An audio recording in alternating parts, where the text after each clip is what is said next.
napapansin sa iyong mga kapaligiran.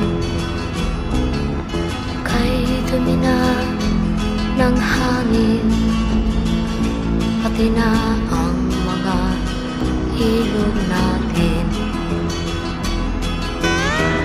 Hindi na masamang pag-unlad at malayo-layo na rin ang ating narating.